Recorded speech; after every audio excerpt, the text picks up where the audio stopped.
Coming up on the Daily O, a local fire chief hospitalized while being a hero.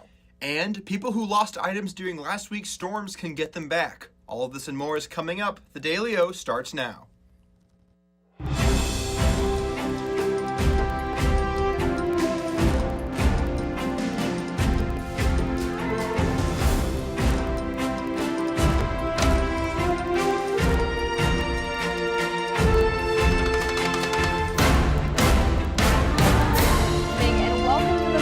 Edition of the Daily O. I'm Shay Faulkner. And I'm William Manziel. We're glad you're with us. The Langston Fire Chief has been hospitalized after being injured in a car crash during the Enid tornado.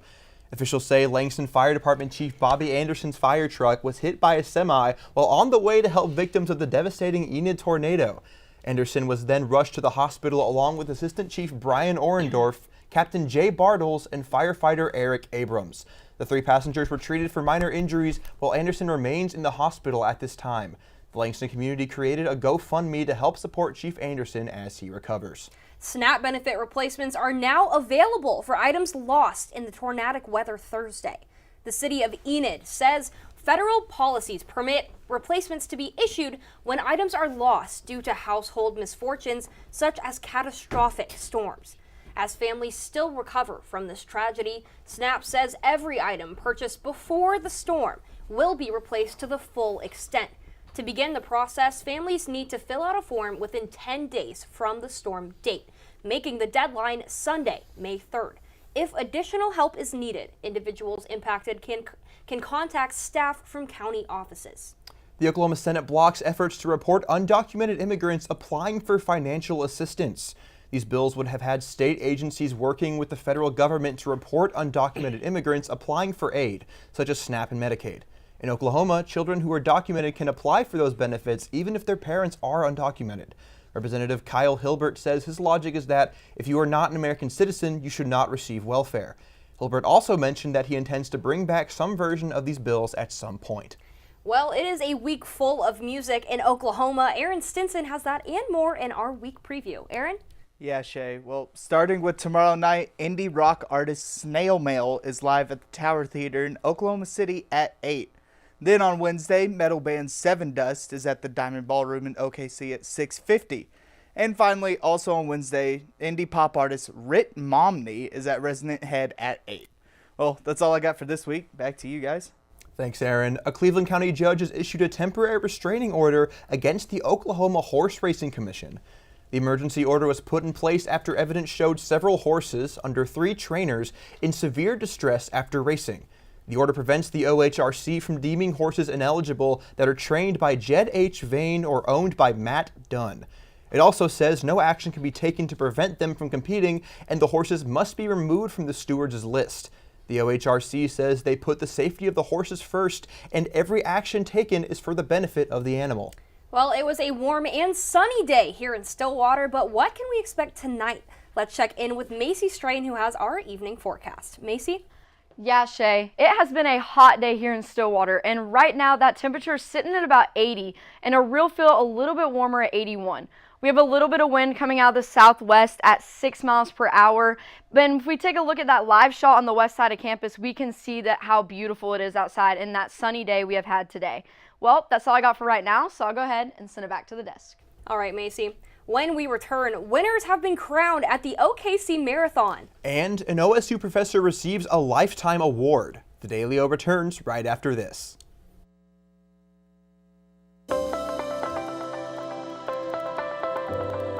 Hi, welcome to Sugar Llamas.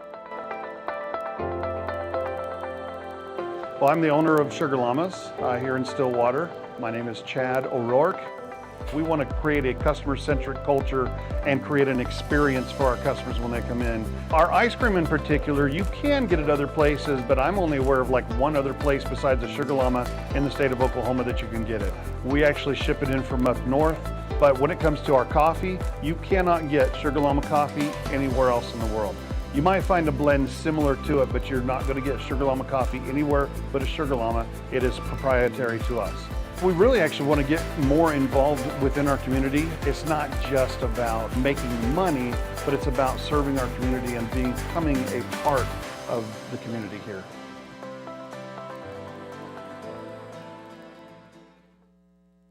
Ace in the Bowl salsa started many, many years ago. I was trying to find a recipe to take to a family gathering, and so I started messing around with different recipes, and I took a little bit from here and a little bit from there, and I came up with a salsa that is truly unique.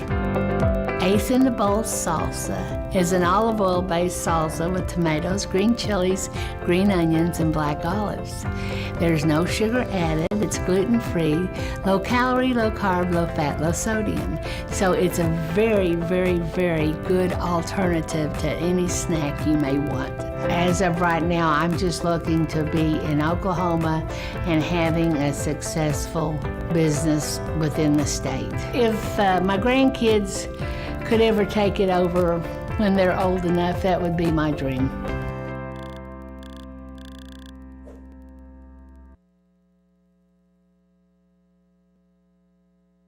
Lots of sore muscles today after thousands laced up for the Oklahoma City Memorial Marathon on Sunday, with all the winners of all races setting fast times.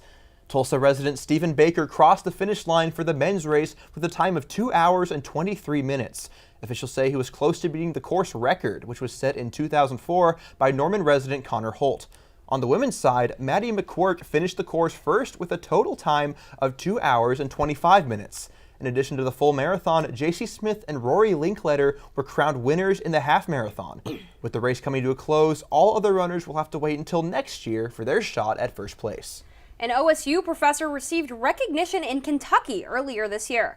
Rodney B. Holcomb is a professor in the Department of Agricultural Economics, a McLaughlin Family Endowed Chair, and Assistant Director of OSU's Robert M. Kerr Food and Agricultural Products Center. At the Southern Agricultural Economics Association's annual meeting in Louisville, Kentucky, Holcomb received the Lifetime Achievement Award. Holcomb has been a professor at OSU since 1997, though according to his colleagues, his impact reaches beyond campus. According to Roy Escobas, the director of the Kerr Food and Ag Center, his work has helped entrepreneurs launch businesses, supported established processors through periods of change, and strengthened the long-term competitiveness of Oklahoma's value-added food industry. Well, it looks like some warm weather is rolling in, but what about over the next few days? Let's check back in with Macy to see what the conditions are looking like across the state. Macy? Yeah, Will. Let's go ahead and take a look at our radars. So moving into tonight, we're not going to see much of anything. We might see a little bit of rain in the southern part of the state, but that's about it. Stillwater should be good. But moving into tomorrow, looking in the morning, we're not going to see much. We're going to see some cloud coverage move across the state, and then we're going to see that southern rain come in again. But tomorrow afternoon, we are going to see some rain pop up around Stillwater, and then we're going to have a lot of scattered storms throughout the part of the state. Northwest Oklahoma should be fine, but the eastern part, you're going to have a lot of storms come in tomorrow afternoon and then move out. Moving into Wednesday, we're not going to see much again. It's going to be a really calm day, just a lot of cloud coverage. Some things I think you guys need to be looking out for. Like I said, those scattered storms, have your umbrellas ready. For tomorrow, storms this weekend. Moving in on Friday, we're going to have a lot of storms back in Stillwater. And then we're going to have a temperature drop tomorrow, but more on that in the 7-day. I'll go ahead and send it back to the desk. All right, Macy. When we return, a suspect is named in connection with the shooting at the White House Correspondents' Dinner. And the Supreme Court is hearing arguments over a case regarding privacy rights. The Daily O returns right after this. We would design something, it was set on the counter, and people was either, if enough of them said, you know, this isn't it, it never made to the line. Dad was excited that they're all original. They were all designed on Mom's kitchen table, and it gets in your blood after a while. We're very happy that Pamela and Michael have taken over the business and kept the family going. We took the business over in 2017. When we found that it was available, we wanted to keep the legacy of family alive, but it was also incredible products that deserved to be a part of Made in Oklahoma's story. We were a part of Made in Oklahoma years ago, and so it kind of grew as Made in Oklahoma grew. Oklahoma is ingrained into our everything that we did. We've been here most of our life. That's what we entailed our whole business on, was the Oklahoma homegrown feeling. Deep Fork Foods started in 2014. We started off with our nut products, and now we produce everything from jarred products to cookie mixes and pancake mixes and dried products for people, as well as our spice blends. Now we produce over 168 different products for ourselves and about 20 to 30 other companies in Oklahoma. I'm Cindy Stewart. I'm one of the owners of Deep Fork Foods. We've gone from just making our own stuff and doing just small things to being able to co-pack and work with other companies and individuals within Oklahoma and across the United States as well. I'm just really thankful for the journey that we've had so far and really look forward to the future where we're taking Deep Fork Foods and being able to provide more value for Oklahoma and its economy, as well as all the people within the state.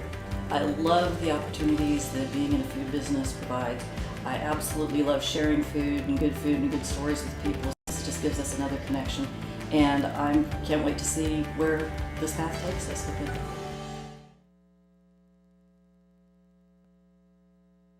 The suspect accused of the White House Correspondents' Dinner shooting has been named.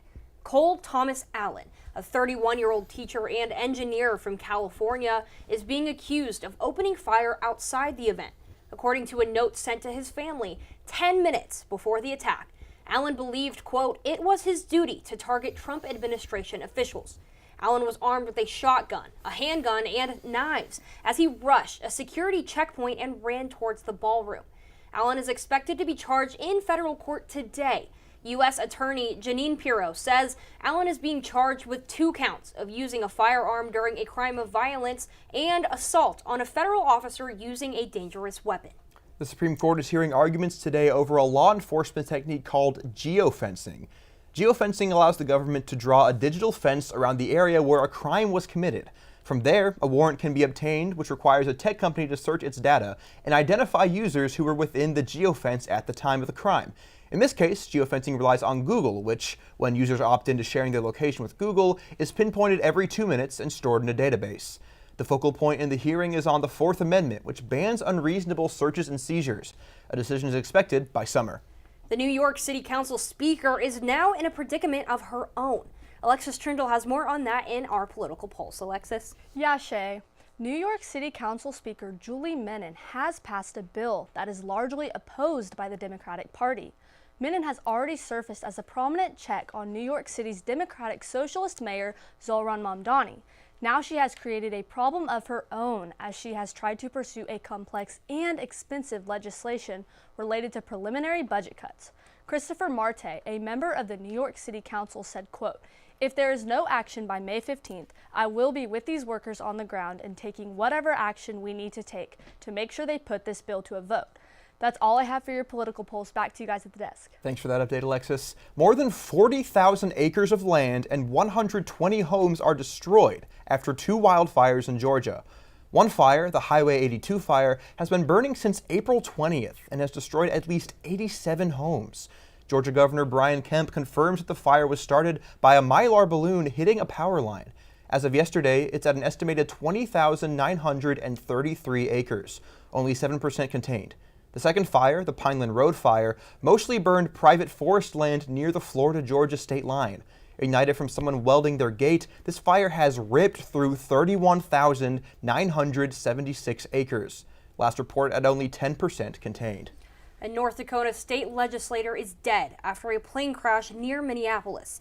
State Representative Liz Conmey of Fargo and her pilot are both dead after a plane crash. Riding aboard a small plane departing from Crystal Airport north of Minneapolis, the pair were killed when they crashed shortly after takeoff. Officers responded to reports of a plane crash at 11:51 a.m. Saturday morning and arrived on scene to find the aircraft on fire. The Federal Aviation Administration says 2 people were aboard, and the National Transportation Safety Board is launching an investigation into the cause of the crash. North Dakota Governor Kelly Armstrong is directing flags to be flown at half-staff on the day of Liz's internment. Cowboy wrestling may be getting a new facility. Alyssa Brandon is in the Sports Corner when we return.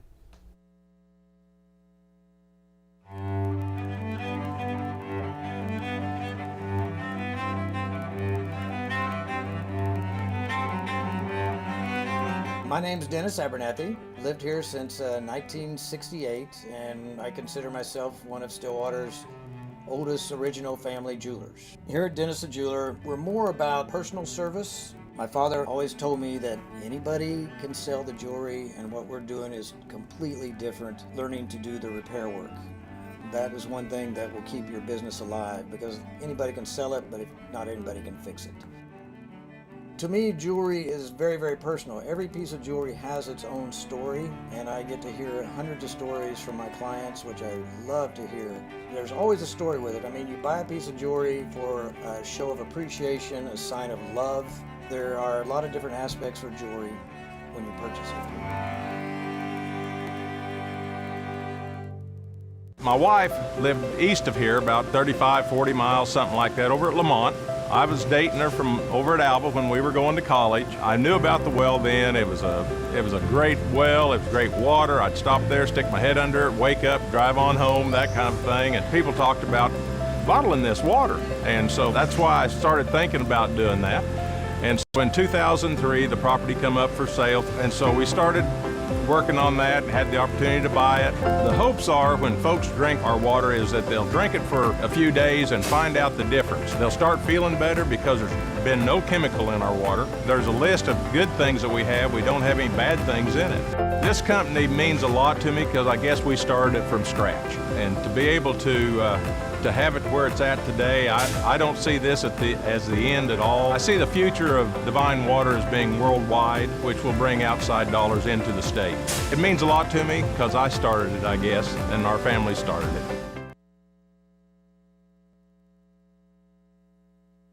Welcome back to the Daily O and welcome into the Sports Corner. I'm Alyssa Brandon. Now let's see what's going on in sports.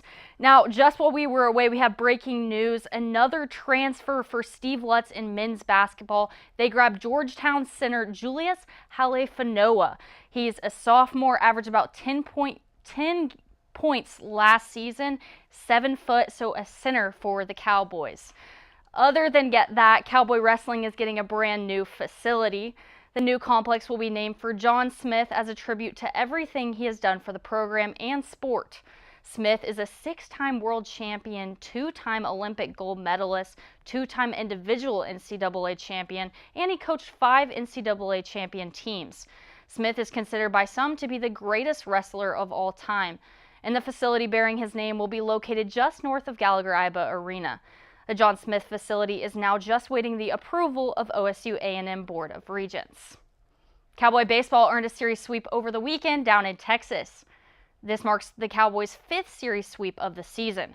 The Pokes were dominant over Texas Tech all weekend, starting off the series with a run rule win and ending on a 9-point lead. And yesterday marked a career high for Brennan Phillips on the mound, striking out 6, only allowing 2 runs on 7 hits. And the dominance wasn't just with the pitching, though, with 4 Cowboys hitting homers. Alex Conover continued his scoring, hitting a double and a homer throughout the contest, and that was followed by Garrett Scholl, Sebastian Norman, and Colin Brueggemann, who also hit home runs. Head coach Josh Holliday has more on the win. Today was a tremendous team effort. Brennan Phillips gave us a fantastic start. As good a start as you could ever ask for in conference play, especially, in an offensive environment like this against a very good hitting team. He pitched fantastic.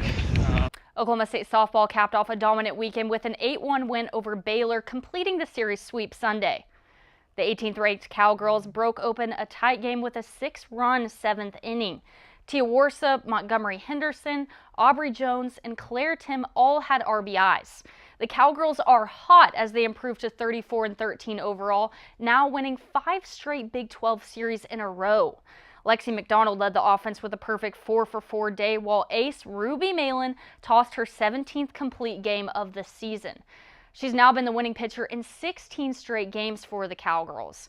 Now OSU will return home to face Tulsa at Cowgirl Stadium on Tuesday. Cowgirl golf is looking like one of the top teams in the Big 12. Oklahoma State women's golf finished tied for 4th at the Big 12 championship after a strong final round on Saturday. The Cowgirls posted a 3 over 291, the second lowest team score of the day to close the tournament at 10 over par. 3 Cowgirls earned all Big 12 tournament team honors, marking the first time since 2021 that Oklahoma State has had 3 or more selections. Ellie Bushnell led the way, finishing tied for 5th at 1 under, while Marta Solshenko tied for 8th, and then Summer Lee finished tied for 12th. Oklahoma State will now await its postseason fate with the NCAA Regional Selections Show set for Wednesday. Well, that's all we have today from the Sports Corner, but don't go anywhere. Australian marsupials are making a comeback. Shay and Will have it right after this. I'm Travis Taylor. I'm the general manager for the Hotel Indigo Tulsa Downtown. I have a real good understanding of the food scene in Tulsa, and I've loved to see the way it's evolved over the years, and I'm glad to be part of it. My name's Kevin Kyle. I'm the executive chef. I started here, the idea was to do something local. Everything that we try to do has Oklahoma products. Tulsa is a big oil boom when we were the oil capital in the early 1900s. How Route 66 put Tulsa on the map. And the menu around that was, well, what would an oil worker take out in their lunchbox? That's how Prospect kind of came from. We never get crazy busy, so we can do a lot of different things with food. And we can do things like wine dinners and have local dinners. We have a private dining room that people can come. I think being at the heart of the old Route 66 has kind of weighed into us getting a lot of different things brought in from different areas of the United States. When I taste something on our menu for the first time, the first thing I go is, that's Tulsa. My name's Kayla. I've been here since the beginning, so 4 years. Scratch is more focused on farm and mostly made in Oklahoma products, keeping it local. Sustainability is our biggest thing. That's one of the reasons why this place opened. I've been the chef here at Scratch for 2.5 years. Started here as a line cook. Our food and drinks are a bit separate entities almost inside the restaurant. So the food is now up to 85% of the products we bring in are raised or grown locally. It's all based off of things that I grew up eating in southern Oklahoma, the things my grandparents ate. About fresh food, clean food, organic food, sustainability, that's all of our thing. From front of house to back of house, we're able to maintain both with freshness. But made in Oklahoma means we get it straight from the farms that are 20, 30 minutes, another little county away. We get it straight from them.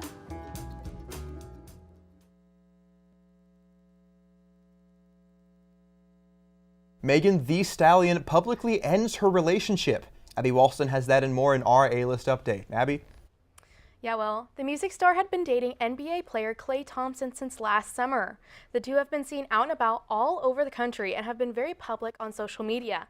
Megan has been performing on Broadway in the show Moulin Rouge for the past 8 weeks in her stint as the Zidler. The rapper posted on her Instagram story this weekend publicly calling out Thompson for allegedly cheating on her. She told her fans how she held him down through mood swings and that she needs a real one after this. Her fans have rallied behind the star, asking how can someone cheat on a person like Megan? That's all I have for your A-List update. Back to you at the desk. Once extinct in the wild, a species of marsupial is to be released back into Australia. The eastern barred bandicoot was declared extinct in the wild in 1991 after the population dwindled down to just 60. The small marsupial became extinct after the ecosystem became overrun by invasive species. But now the marsupial has been bred to survive and will be released into half a dozen reintroduction sites across Australia. Mainland bandicoots have been bred with those from Tasmania to help bring back the eastern barred species. The latest plan to reintroduce the bandicoots aims to build a population of at least 500 across a minimum of 5 locations. This 3-year project will help save the eastern barred bandicoot. Well, today is a very special day because it's National Gummy Bear Day. Today celebrates the popular gummy candy loved by all ages. These fruity and fun treats have been charming the nation since they were created over 100 years ago. Haribo, the leading gummy bear brand, was founded on this day in 1922. Ever since then, the company has made various flavors and types of gummy bears and other gummy treats. Many people celebrate today by treating themselves or their friends to gummy bears, trying a new flavor, or even drizzling gummy bears in chocolate and freezing them. That one was new to me. However you celebrate, don't forget to share with us by posting under hashtag National Gummy Bear Day. Well, before we go, let's go back to the Weather Center where Macy Strain has our 7-day forecast. Macy? Yeah, Shay. Going ahead and taking a look at the 7-day. Today we had that high up in the high 80s at 87. Moving into tomorrow, that's when we're going to see that temperature drop down into the low 70s, and we're going to see that rain come in. And then looking into Wednesday, that's where we're going to have another high at low 70. And then moving into Thursday and Friday, we're going to have highs in the mid 60s. And we're also going to see that rain come in on Friday. And then moving into your weekend on Saturday and Sunday, we're going to have those highs anywhere in the 70s. And we're going to see that sun come back out on Sunday. But that's all I got for the 7 days, so let's bring it over to the desk. Thanks for that update, Macy. You know, guys, it's kind of sad. It's National Gummy Bear Day, and we don't have any gummy bears. So, like, unfortunately, I don't think we're going to be able to... Oh, you know what? Hey, thanks, Chance. That's great. Oh, awesome. my God. Yeah. Well, Is that how things work? Can we just say what we want on this desk and they'll come up? Too bad it's Yeah. the last day. We can't use that anymore. Okay, wait, pass it we around. can make some yeah. magical things happen on the last day. I'll take one. Well, guys, Yeah, you opinions on gummy bears, we all like them here. Like, Oh, yeah. The green one's pretty good. Are you going to have some contrasting opinion? Yeah, I was going to Like- say, you guys are going to hate me. No, it's I'm okay. not it's a okay. fan of, like, We couldn't hate you. Yeah, there you go. There you go. Yeah, great. I'm not the I'll biggest get fan this guy of later. anything gelatinous. I don't know what it is. It I mean, just that's creeps fair me out enough. so bad. And I feel like the flavor is so artificial. But if I had to choose something, I would say any red flavor. Well, perfect timing. Thank there you, you go. Will. All right, yeah. They'll have great chemistry. I just feel like any red flavor is a really safe bet for me. Understandable, but yeah. honestly, gummy bears are pretty nostalgic for me because my mom loves them. I don't know what it is, but it seems like there's always a bag of gummy bears or gummy worms in her nightstand, and I'll go in and she'll just be eating them, and I'm like, okay, don't know when you got that, but that's amazing. Do you think that's contributed to your hatred of them at all? Like, Probably. The smell is just, it's interesting. Okay, I'll move this away from you then, so you don't have to Thank deal you. with I that. appreciate that. I love how we all just have them sitting on the desk. I don't want it to hit the mics, you know? I'll save mine for later. Yeah, I'll get it. Just save it for later. Do you guys have any favorite flavors? Ooh, I don't know. They all kind of taste the same to me. What about you That's guys? valid. Well, I already said my part. I was gonna say, I actually happen to grab my favorite flavor, the clear one. I think it's like pineapple, Interesting. right? That's my favorite. I yeah. kind of like this one too. I think it's probably green apple. So yeah, I'm it's just rocking with it. cute enough. Yeah, it's Yeah, cute. yeah. Yeah, we'll pop a color. Well, That's a look at today's headlines. Thank you for joining us. this is our final newscast of the semester, and it's Shay's final newscast here at the Daily O. And Shay, let me just say, it's been an honor to share the desk with you. You're gonna Shay. make me cry, Will. Please okay. don't. Well, you know, but check out the Daily O tomorrow and the rest of this week for the latest happening here in Stillwater and across the state. For the Daily O, I'm William Manzel. And for the last time, I'm Shay Falconer. Have a great night, everyone. There are tears. My wife lived east of here, about 35, 40 miles, something like that, over at Lamont. I was dating her from over at Alba when we were going to college. I knew about the well then. It was a great well. It was great water. I'd stop there, stick my head under it, wake up, drive on home, that kind of thing. And people talked about bottling this water. And so that's why I started thinking about doing that. And so in 2003, the property come up for sale. And so we started working on that, had the opportunity to buy it. The hopes are when folks drink our water is that they'll drink it for a few days and find out the difference. They'll start feeling better because there's been no chemical in our water. There's a list of good things that we have. We don't have any bad things in it. This company means a lot to me because I guess we started it from scratch. And to be able to have it where it's at today, I don't see this as the end at all. I see the future of Divine Water as being worldwide, which will bring outside dollars into the state. It means a lot to me because I started it, I guess, and our family started it. Thank you for coming to Stay and Play Pet Resort. This is where we can board your pet at any time for your convenience and make them feel at home. We have 5 different kennels for your pet. We have luxury suites that come with TV, camera, fireplace. The webcam is at your free. We have Kitty City where you can board your cat for multiple different prices. Stay and Play Pet Resort offers a free chauffeur service. If you go to Baker Animal Clinic, you can drop your pet off anywhere between 7:30 a.m. and no later than 8 a.m. Stay and Play Pet Resort offers a game day sports package. For $37, you can drop your dog off during the game day as early as 7:30 in the morning. Policy states you do not have to pick up your pet up until 1 hour after the game. At Stay and Play Pet Resort, we thrive to treat your best and give them the best at-home feeling. Pecans are staple to Oklahoma. In fact, many of our native pecans come from trees that are older than Oklahoma statehood. My father's the one that got us started into the pecan picking. I was probably 10 or 12 years old, and we started off with one little mechanical picker that you pulled behind a four-wheeler. Then we'd go home at night and we'd clean them on a TV tray. I guess watching my dad work hard when we were young, and people started trusting him and getting more and more groves, we just kept